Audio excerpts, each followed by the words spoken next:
about this screening. I just lost my train of thought because I was like, God, this theater is full and it's Tuesday at 2:30. And does anybody work? I can't believe how big it is and how full it is on Tuesday at 2:30. But that is what is amazing about the Toronto Film Festival. And with Cameron and I were talking about this backstage. It's just full of movie lovers, and it's not always the case at festivals, it's not always the case when you show a movie, but it really, you feel the enthusiasm from the crowds here in Toronto. I've always wanted to show a movie here, so we're very excited.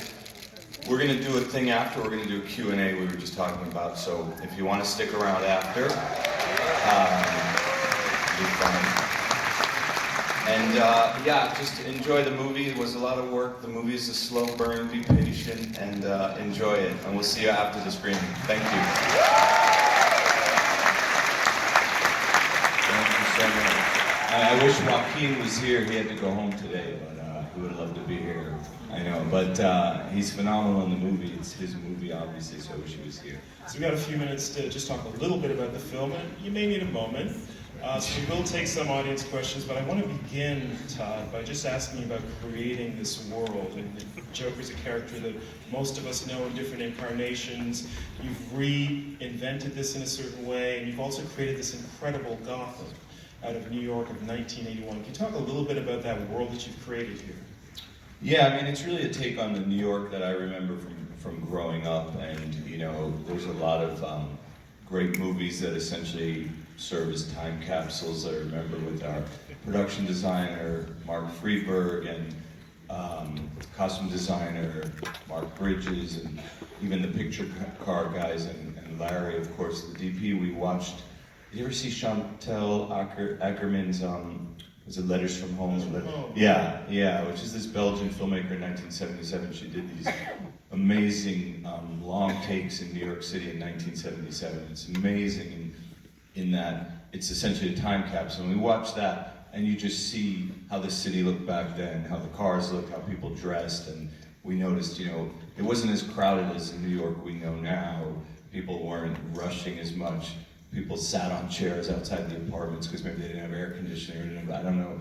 And it was just a different pace, and you don't really, you see stuff like that, and it just helped inform us, you know. And of course, there's a ton of movies from that time, whether it was Dog Day Afternoon, or Serpico, or Taxi Driver, obviously, you know, and you look at those movies and it really helped us build that world. There's also, of course, some visual effects in the movie, even though it's not a CG comic book movie, there's plenty of visual effects, clean up things you do, taking out satellite dishes, removing certain cars, you know, that you can't get out of the shot for some reason, and just general world building of the city, so it's not New York, you know, changing the skyline, making it much more dense, and that kind of thing.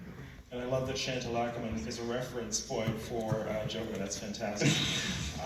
She's an amazing filmmaker. She is an amazing filmmaker. We're doing a retrospective, actually, at the Cinematheque, so that's good timing. Yeah. I want to ask you also, of course, that many great actors have played versions of this character over the years. Heath Ledger, Jack Nicholson, and so on. But I want to ask you about Joaquin Phoenix, casting him in particular for your version of the Joker. Why him? I mean, a little bit for me, because if you know Joaquin and you know his work, Joaquin has, I jokingly say he's an agent of chaos. He has chaos in him.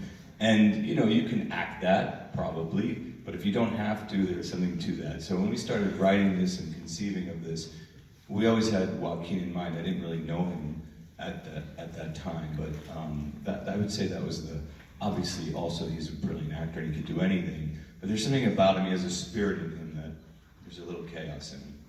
And then Robert De Niro, getting him, not just Robert De Niro, the actor, but the characters he's played in King of Comedy and in Taxi Driver, they're woven through your Joker as well. Yeah. Well, clearly there's some King of Comedy in there, and when I sent Bob the script, you know, I said, you know, just know this is sort of inspired by, and it's a kind of flip on Rupert Pupkin where you're playing Jerry Langford now, and he dug that, but you know, he also didn't read too much into it. It was more a nod. It has no real connection in that way. He told me some great stories about Jerry Lewis on the set. It was actually thrilling. But yeah, so Bob read it and just really liked the script and understood what we were doing, and he came on forward. So that was a thrill for me and Joaquin because we just think he's the greatest of all time. So. All right, let's take some questions from you, and as I always ask, please bring your very best questions for Todd Phillips. Thank you.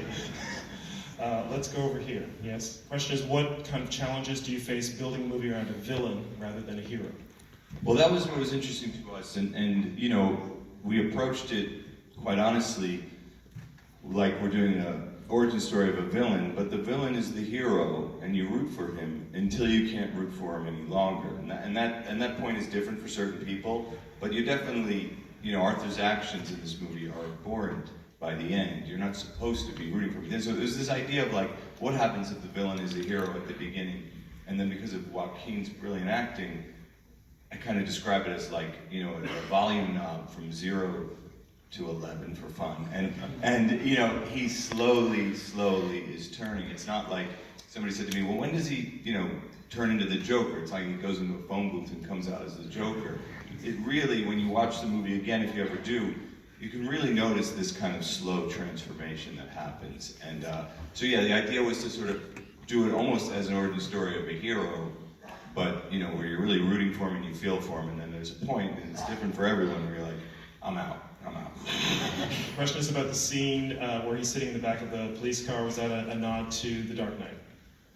I mean, honestly, it wasn't, but I could see why you make that reference, and it wasn't not out of disrespect. We love that movie. It wasn't a conscious thing, but I see the shot, and I know, I mean, in his, he was driving it. It's the wildest shot. Yeah. No, I know, it's a good point. But it wasn't done intentionally like that, but thank you. Once we finally convinced Warner Brothers and DC to let us make the movie, they really had no rules for us. It was really kind of liberating because Joker is, he's an unreliable narrator already, you know, and if you remember in the comics in one of Killing Joke, I think he says, you know, I prefer my past to be multiple choice. So we had this sort of very open field of what to do. Speaking of that, I think people also want to know, will we see more of this world, this universe that you're creating in terms of, will this expand out to a kind of alternate DC universe for Batman and the Joker and others? You know, and I've said this before, but I'll say it quickly, when I first brought the idea to Warner Brothers, it wasn't a Joker movie, because I think big. I went to them with an entire label. I said, you know, we should create a whole nother label called DC Black. I just made it up, but whatever. I should call it whatever. Where you're doing these kind of low-budget versions of these movies, but you're doing more character study stuff, and you get interesting filmmakers that aren't necessarily tied to the worlds that are already built by other filmmakers. So I said, you know, in the first one we could do Joker, and then we could do Dunn, and I named like 3 other things, and 3 other like directors you can get to do that. And they rightfully said, calm down. I'm not starting a label. But that's an interesting idea. Why don't you go and write it, and we'll see. So that's what we did, and whether they do it or not, I honestly don't know, and we'll see. But I think it's a cool idea. I would love to see that. All right, time for 1 or 2 more questions up in the balcony right there. The question was about the representation of this Arthur character as having mental illness and struggling. Are you worried that people will get lost in that rather than seeing him as a villain by the end? Well, I think you said, are we worried that people won't, what was the end of it? Are you worried that there will be people who see the film and don't see him as a villain by the end of it? Well, no, I mean, I think every movie is sort of, you know, I watch Scarface, so I like him the whole time. But no, I mean, with this, it's like, I think it's very clear that you're not there to me. Now, people can interpret movies however they want, and I don't want to say I'd be worried about that, because that's okay to view the movie through that lens. I find it surprising, but no, it's not a worry. I mean, I think it's a complicated movie. I think movies and art can be complicated. Sometimes they're meant to be complicated, and I think that's a good thing. It's hard to do these because you don't want to define it for people, and you don't want, because there's a lot of ways to interpret the movie, and I hate as the director to define it for people, if that makes sense. Question is, when did De Niro join the project? Oh, that's an easy one. I think about 3 or 4 months before we started shooting. Yeah. No, I said earlier, he really liked the script. I went down to his office and met with him. Well, first I went to his office and said, okay, I need like 10 minutes just to be a fan, because I literally love him. And I said, and I swear to you, if you give me like 10 minutes, then I'll be a grown-up and I'll be a director. And I go for 10 minutes. And cut to an hour later and we're still talking about like Raging Bull or something. And I'm like, okay, thank you. And then we got to the movie. He's amazing, and it was such a thrill to have him. We could do one more. Yeah, he pointed out to me that, yeah, I mean, he was okay. I mean, he read the script, but no, I was going to say something, but it tends to be that everything you say on this movie gets turned into something, so then I go, just be careful. Great. And you said you'll take Sure. one more? Okay. Question is about mental illness. She felt that you really humanized mental illness, and what was your research process in exploring that part of the film? Well, we really carefully don't really put a label on what Arthur has outside of extreme narcissism, which I think you can just tell. So we don't really label what it is. So the research we did, we never wanted to get too specific.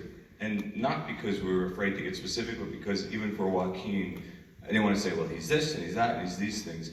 Because Joaquin sort of likes to interpret everything in his own way. So I think it would actually be a negative thing to present to him what it is. But I do think that it's okay that people, through a movie, start discussing that's one of the discussion points. But yeah, with Joaquin, I think we had to just be careful defining things like that. I jokingly say, there's an old Robert Town quote, and I said it to Joaquin. I said, Joaquin, you are the tunnel at the end of the light. Because anything you bring to him, we just start digging in and digging in. But that's a Robert Town quote, I didn't make that up. Anyway, thank you guys, I'm glad you liked it.